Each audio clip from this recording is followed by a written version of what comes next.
রামের সুমতির মতো সালাউদ্দিন ভাইয়ের সুমতি হয়েছে।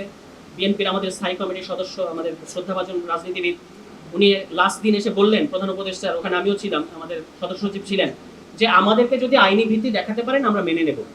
তো এতক্ষণে কেন ভাই?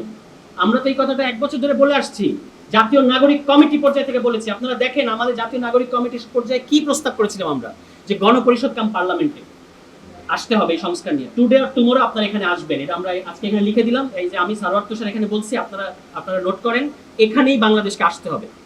এখন তারা নেপালের উদাহরণ দেয়, যে নেপালে তো অন্তর্বর্তী সরকার গঠিত হয়েছে, কই তারা তো সংবিধান পরিবর্তনের কথা বলে না, তারা তো নির্বাচনের তারিখ ঘোষণা করে দিয়েছে, কি মজা। আরে ভাই, ওনারা তো এই যে গণপরিষদ গঠনের একটা পেইনফুল জার্নি 2008 থেকে 2015 এই জার্নি অলরেডি সম্পন্ন করেছে, আমাদেরকে তো আপনারা ওখানে যেতেই দিচ্ছেন না। নেপালে তো 2008-এ একটা গণপরিষদ গঠিত হয়েছে, ওইটা সংবিধান দিতে পারে নাই, 2012 সালে ভেঙে গেছে, আবার তারা গণপরিষদ করেছে এবং 2015 সালে সংবিধান হয়েছে। ফলে এখন তো তাদের ক্রাইসিসটা সংবিধান নিয়ে না, আমাদের ক্রাইসিসটা হচ্ছে সংবিধান নিয়ে, এবং খুব ডিপ ক্রাইসিস, যেটা যুব শক্তির আহ্বায়ক তরিকুল বলেছেন, যে এই সংবিধানের ভেতর থেকেই বারবার মিলিটারি শাসন আসে, বারবার জরুরি অবস্থা আসে, এবং এই সংবিধানের মধ্যে এমনভাবে পাওয়ারের ইমব্যালেন্স করা হয়েছে, এমনভাবে সমস্ত স্পেস, সমস্ত রাষ্ট্রীয় প্রতিষ্ঠানকে দখল করা হয়েছে, যে আলটিমেটলি আপনি এই অতি ক্ষমতার ভারে আপনি তো করবেনই, এবং আর কোনো রাজনৈতিক দল যেহেতু নাই, ফলে মিলিটারি ক্ষমতায় আসবে। বারবার এটা ঘটেছে। কেন এই গণঅভ্যুত্থানের পরে আমাদের 1/11 নিয়ে ভয় পেতে হবে? এখনো কেন 1/11 গুঞ্জন?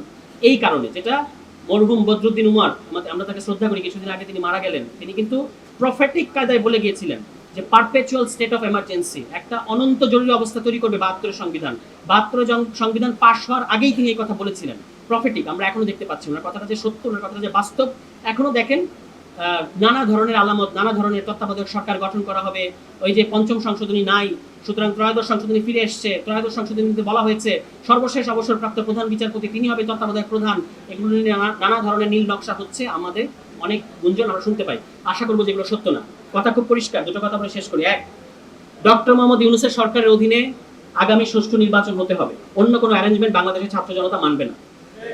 দুই, ডক্টর মোহাম্মদ ইউনূসকে বাংলাদেশের জনগণ সংস্কার করার ম্যান্ডেট দিয়েছে, যে মানে একদম কি বলবো, একটা হালকা পাতলা প্রোক্লেমেশন আপনারা করলেন সেদিন ওখানে, ওই প্রোক্লেমেশনের 22 ধারে আপনারা বলেছেন যে আমাদের সংস্কার করার ম্যান্ডেট আছে।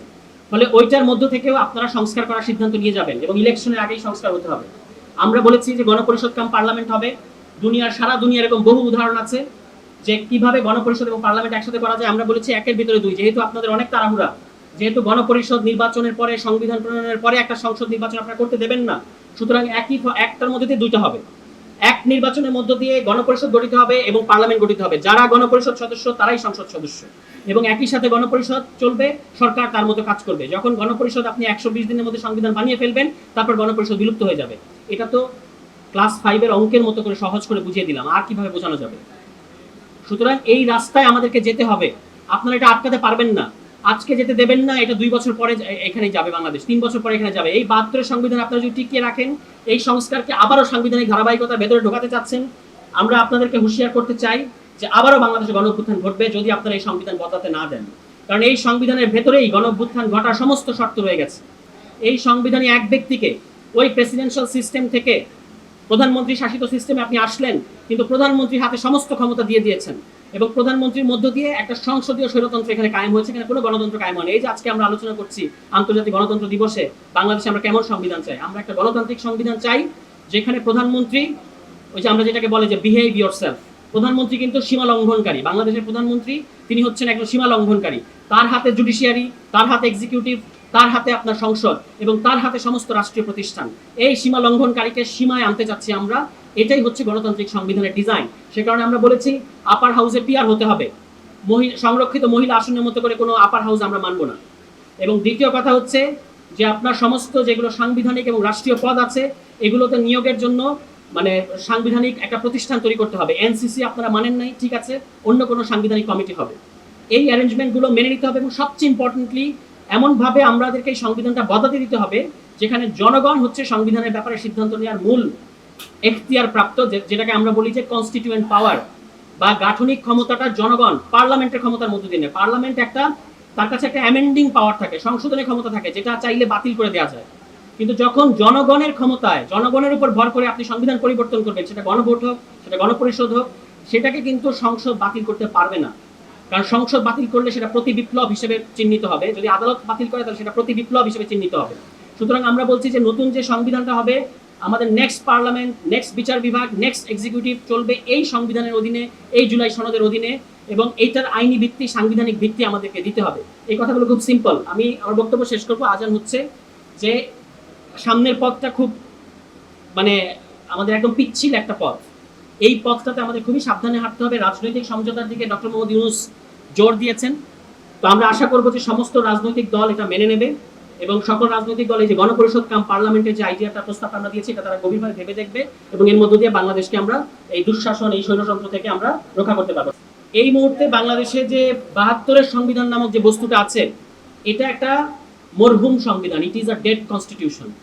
এটা ইন্তেকাল ফরমাইয়েছেন, কিন্তু আমাদের দেশের এস্টাবলিশমেন্ট তারা হচ্ছে এটাকে রাখবে যে কোনোভাবেই হোক। ওই যে রাজা মারা গেছে কিন্তু মমিটাকে দেখায় বলবে যে হ্যাঁ রাজা জীবিত আছে, এটা এক ধরনের মানে বুঝ দেওয়ার মতো আর কি। কিন্তু এই সংবিধান আসলে আর নাই, অনেকগুলো কারণে নাই। যেমন ধরেন আমাদের একটু আগে জাতীয় যুব শক্তির আহ্বায়ক তিনি বলেছেন, কিংবা এর আগে জাভেদ রাসিন, মুসা ভাই তারাও কিন্তু আলোচনা করলেন, এই যে শেখ হাসিনা কি করেছেন দেখেন, বেসিক স্ট্রাকচারের কথা আসছে না। উনি এই পর্যন্ত গেছেন যে তার বাবাকে তিনি আমাদের সংবিধানের বেসিক স্ট্রাকচার বানায় ফেলছেন।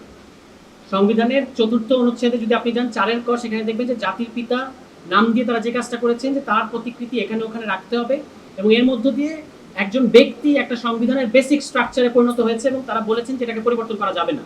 তো পরিবর্তন করা যাবে না আপনারা বলেছেন, এবং এটার কথা তুললে নাকি ওই রাষ্ট্রদ্রোহ মামলা হবে, ফাঁসি দেওয়া হবে। এখন শেখ হাসিনাও নাই, জাতির পিতাও নাই, এবং ওই বেসিক স্ট্রাকচারও নাই। ফলে এটা কিন্তু প্রমাণ করে যে ওই বেসিক স্ট্রাকচার আর নাই।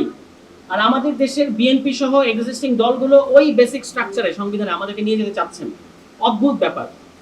এবং তারা সংবিধানের 106 নামক এক জিনিস, যেটা বুঝেন, গণ অভ্যুত্থান ঘটেছে বাংলাদেশে, গণ অভ্যুত্থানের পরে একটা সরকার গঠন করা যাবে কিনা এটার জন্য শেখ হাসিনার রাষ্ট্রপতি শেখ হাসিনার প্রধান বিচারপতির কাছে রেফারেন্স পাঠাচ্ছেন, যে প্রধান বিচারপতি তখন পলাতক, যে এই সরকার গঠন করা যাবে কিনা। এই যে 106 বলে না যে এই সরকারের আইনি ভিত্তি কি, বলে যে 106। তো 106টা কি? শেখ হাসিনার রাষ্ট্রপতি জনাব চুপ্পু, শেখ হাসিনার যিনি প্রধান বিচারপতি ওই সময় পলাতক ছিলেন, তার কাছে রেফারেন্স পাঠিয়েছেন। ওই রেফারেন্স মোতাবেক এই সরকার গঠিত হয়েছে। এক মহা ধাপ্পাবাজি, এর চেয়ে বড় ধাপ্পাবাজি আর হতে পারে না। তো আমরা বলি, এবং অনেকে রিট করেছেন, আদালত হয়তো আদালত অবমাননা হতে পারে, আল্লাহ মাফ করুক, এই যে আমাদেরকে সার্টিফাইড কপিটা দেখান, কোথায় সার্টিফাইড কপি 106-এর দেখান, এবং আমাদেরকে একটা ভীষণ বিপদের মধ্যে আপনারা নিয়ে যাচ্ছেন। যে কোনো মুহূর্তে দেখেন, ওই যে বিএনপির এক নেতা আসাদুজ্জামান রিপন সাহেব বলেছেন না যে আরো সরকার আসবে এই নির্বাচনের আগে, যে কোনো মুহূর্তে এই সরকারের লিগ্যালিটি নিয়ে যে কোনো কাউকে দিয়ে প্রশ্ন তোলানো হবে যে এই 106 আসলে তো এটার কোনো অস্তিত্ব নাই, কোনো হিয়ারিং হয় না। আপনারা সাংবাদিক ভাইরা আছেন, আপনারা বলেন 106-এর এটা হচ্ছে একটা অব্লিগেশন যে হিয়ারিং হতে হবে, শুনানি হতে হবে। আপনারা কোনো শুনানির কথা জানেন? কোনো শুনানি হয় নাই।